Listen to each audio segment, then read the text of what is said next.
मी Punjab duck आज आहे 4 मे 2025. महाराष्ट्रातल्या शेतकऱ्याला अंदाज देणार आहे. राज्यातल्या सर्व शेतकऱ्यांना सांगितलं की मी म्हणलो होतो की तुम्ही काय करा 3 मे पर्यंत तुमचा कांदा झाकून घ्या, कारण की काल बघितलं ना चंद्रपूर भागामध्ये खूप ठिकाणी पाऊस झाला, त्यांच्या धान्याचं खूप नुकसान झालं.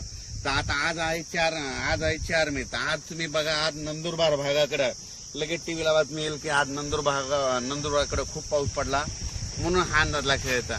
पण राज्यातल्या शेतकऱ्याला सांगतो की राज्यामध्ये काय झालं, गुजरातकडे खूप पाऊस पडणार आहे, त्याच्यामुळे काय होणार आहे, आज नंदुरबार म्हणजे आज 4 मेला नंदुरबारकडे पाऊस येणार आहे, 5 मेला परत तो नाशिककडे येणार आहे, 6 मेला लगेच पुन्हा मराठवाड्याकडे येणार, 7 ला पुन्हा परत विदर्भाकडे जाणार आहे, 8 ला परत म्हणजे भाग बदलणार आहे.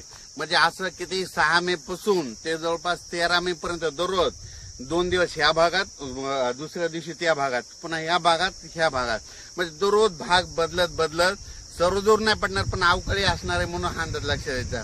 आणि सर्वांसाठी आनंदाची बातमी की तुम्हाला एक सांगतो की यावर्षी मान्सूनला असं पोषक वातावरण समुद्रामध्ये आत्ताच तयार झालंय. म्हणजे यावर्षी चांगला पाऊस पडणार आहे, लवकर देखील येणार आहे, वेळेवर येणार आहे, म्हणून हा अंदाज लक्षात यायचा.